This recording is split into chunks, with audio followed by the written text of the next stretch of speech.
Hello everyone, कैसे हैं आप सब लोग। मैं Jamil, the nation foundation classes. आज की इस वीडियो में हम केमिस्ट्री का जो चैप्टर सोल्यूशन है उसके कुछ क्वेश्चंस करने वाले हैं जो बोर्ड के लिए बहुत ही इंपॉर्टेंट है। मगर उससे पहले आपको एक इंफॉर्मेशन दे दें कि जो नीट फुल टेस्ट पे आधारित हमारी टेस्ट सीरीज चलने वाली थी वो अभी 25 जनवरी से लॉन्च होगी, जिसमें पहला टेस्ट जो है 25 जनवरी को होगा। तो अगर आप नीट एस्पिरेंट हैं, नीट की तैयारी कर रहे हैं और अगर आप अपना कोर्स रिवाइज कर चुके हैं या थोड़ा बहुत बचा भी है, majority of portions has been covered, I think so, तो आप हमारी नेशन फाउंडेशन की नीट की टेस्ट सीरीज ज्वाइन कर सकते हैं और अपनी प्रिपरेशन को बूस्ट कर सकते हैं। 25 जनवरी से पहला टेस्ट हमारे यहाँ शुरू होगा। चलिए, आज की इस वीडियो में हम लोग सॉल्यूशन चैप्टर के कुछ क्वेश्चंस करने वाले हैं जो आपको बोर्ड में देखने को मिलेंगे। या तो ये क्वेश्चन या तो इसी तरह के क्वेश्चंस आपको देखने को मिलेंगे। और हमारी वीडियोज अगर आप देखते हैं तो आपको अपने चैप्टर को फटाफट रिवीजन करने में बहुत सहायता मिलेगी। चलिए शुरू करते हैं पहले चैप्टर से। क्वेश्चन मैंने पहले लिख दिया है ताकि लिखने में टाइम ना जाए।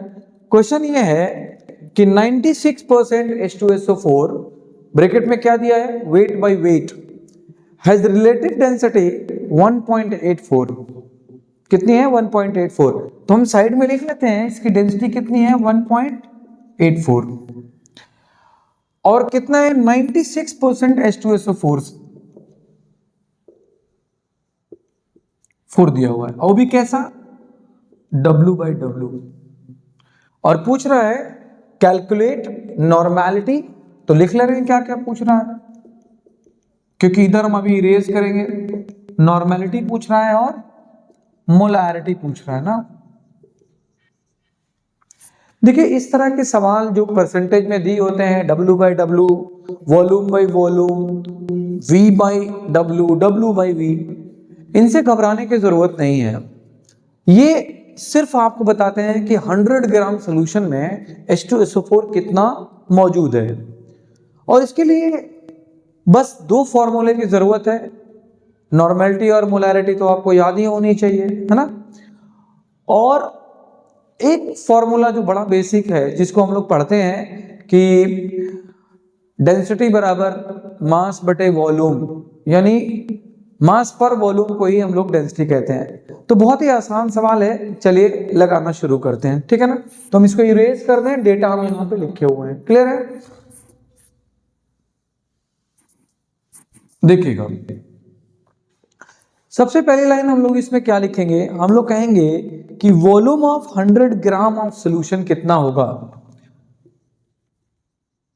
Volume of 100 gram of solution कितना होगा। हम इसको बॉक्स में डाल देते हैं, ये गिवन डेटा है ना, गिवन है ये, ओके। सवाल एक ये भी है कि वॉल्यूम हम क्यों निकाल रहे हैं, क्या जरूरत है वॉल्यूम की। तो आप जानते हैं मोलैरिटी बराबर क्या होता है, मोल पर वॉल्यूम होता है। तो वॉल्यूम तो दिया नहीं है यहाँ पे, तो मुझे वॉल्यूम तो निकालना पड़ेगा। वॉल्यूम निकालने के लिए हमारे पास क्या है, आप जानते हैं D बराबर M/V, सॉरी, D बराबर M/V, मास पर वॉल्यूम। तो V बराबर क्या होगा यहां से, M/D। अगर आप, मैंने क्या लिखा, volume of 100 gram of solution, तो सोल्यूशन का वॉल्यूम कितना लेंगे, 100, और डेंसिटी आपको दी हुई है 1.84। तो यहां से हम लोग क्या फाइंड आउट कर लेंगे, वॉल्यूम। और इसकी वैल्यू ये लगभग दी हुई है कितनी, ये है 0.054, 0.054 के करीब इसकी वैल्यू हमें दी हुई है। ये वॉल्यूम है, लीटर में आएगा। हमें वॉल्यूम पता लग गया। और आप जानते हैं मोलैरिटी का फॉर्मूला, मोलैरिटी का क्या फॉर्मूला होता है। पहला सवाल हम लोग निकाले मोलैरिटी, पहले क्या पता करेंगे, मोलैरिटी। तो दूसरा सवाल हम लोग निकाल रहे हैं मोलैरिटी। मोलैरिटी बराबर होता है number of moles of solute upon volume of solution, खास बात इन लीटर। मोलैरिटी हमने फाइंड आउट करना है और हमारे पास फॉर्मूला क्या दिया हुआ है, number of moles of solute H2SO4 solute है और volume of solution in litre. अगर आपको इतना समझ में आया है तो आप इसका स्क्रीनशॉट ले सकते हैं जिससे कंटिन्यूएशन में आपको याद रहे कि क्या पढ़ा दिया गया है।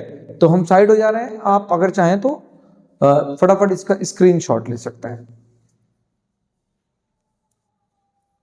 ओके, चलिए अब हम इरेज कर रहे हैं। तो यहां पे हम निकाल ले रहे हैं कि भैया हमने वॉल्यूम कितना निकाला, तो हमारा वॉल्यूम आया हुआ है यहां पे कितना 0.054 लीटर के करीब। चलिए इरेज करें।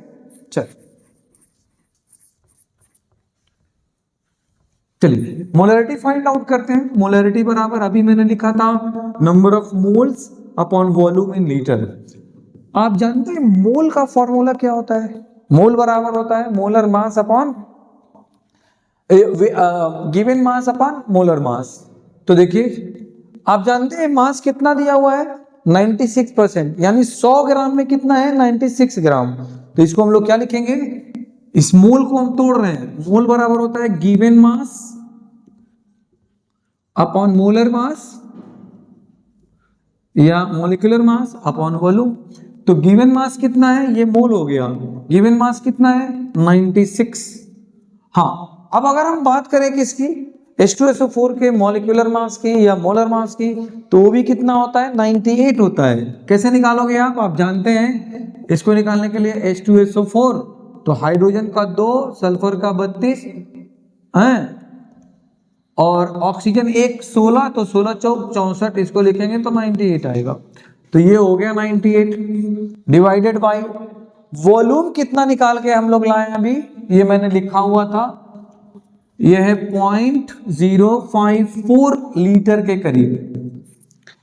इसको अगर आप लोग सॉल्व करेंगे तो ये आएगा 18.02, ये लगभग आएगा 18.02 मोलैरिटी है ना। तो आप इसकी यूनिट क्या लिखेंगे, मोल है ना, या मोलर लिख लेंगे। मेरा दूसरा सवाल निकल चुका है मोलैरिटी का, जो डेटा दिया हुआ है। सबसे पहले मैंने वॉल्यूम पता किया। अब अगर ये मेरा निकल गया है तो अब मुझे इसके बाद क्या याद होना चाहिए, नॉर्मेलिटी और मोलैरिटी में क्या रिलेशन है। अगर मुझे ये याद है तो बहुत आसानी से निकल सकता है।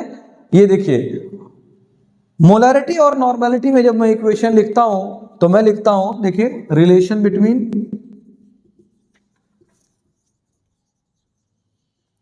Normality and molarity. अब देखो इसको लिखने के लिए अगर मुझे इक्वेशन याद है तो मेरा आंसर यहां पे फटाक से आ जाएगा। नॉर्मेलिटी बराबर होता है x इंटू एम। ये x क्या है, ये है वैलेंसी फैक्टर। ये क्या है, बेसिसिटी कहिए है ना, बेसिसिटी कहिए, वैलेंसी फैक्टर कहिए। मेरे पास एसिड कौन सा है, H2SO4 है। H2SO4 में कितने हाइड्रोजन निकल जाएंगे, अगर उसको हम लोग तोड़ें तो 2 हाइड्रोजन निकलेंगे। कोई भी एसिड जितने प्रोटॉन निकालती है वो उसकी बेसिसिटी होती है। तो यहाँ पे H2SO4 को अगर हम लोग तोड़ेंगे है ना, तो यहाँ से कितना निकलेगा 2H। तो यहाँ पे X की वैल्यू कितनी हो जाएगी 2। तो हमें नॉर्मेलिटी अगर निकालना होगा तो नॉर्मेलिटी बराबर कितना 2 इंटू मोलैरिटी मैंने कितना निकाला अभी, यस मोलैरिटी मैंने निकाला है 18.02 के करीब। बस आपका आंसर सामने है। ये 18 दूना 36, नियर अबाउट ये 36.0, लगभग 36.024 के करीब, नियरली है ना, 36.048 नॉर्मल। 2 क्वेश्चन था मेरे पास, एक था नॉर्मेलिटी और एक था मोलैरिटी। मोलैरिटी निकालना आसान था क्योंकि मोलैरिटी बराबर क्या होता है, number of moles of given solute upon volume in litre. तो ये देखिए मैंने यहां से दोनों सवाल निकाल दिए। इस जो सवाल में दिया हुआ था कि परसेंटेज और W/2, तो इससे घबराने की जरूरत नहीं है, बहुत ही इजी क्वेश्चन है। तो होप आपको ये समझ में आया होगा। उम्मीद करते हैं कि आपको ये हमारा वीडियो अच्छा लगा होगा। अगर अच्छा लगा है तो हमारे चैनल को सब्सक्राइब कीजिए और हमारी वीडियो देखना ना भूलें। फिर से हम आपको एक रिमाइंडर दे रहे हैं कि हमारा नीट का फुल सिलेबस बेस्ड जो टेस्ट है वो 25 जनवरी से लॉन्च हो रहा है, पहला टेस्ट है। Thank you so much for watching nation foundation videos. And एक चीज और मैं कहूँगा आपसे कि अगर आपका नीट का प्रिपरेशन हो चुका है तो टेस्ट सीरीज ज्वाइन करना ना भूलें, क्योंकि यही वो हथियार है जो आपको फाइनल बैटल में जीत दिलाएगा। Thank you so much for being for seeing my videos. Thank you.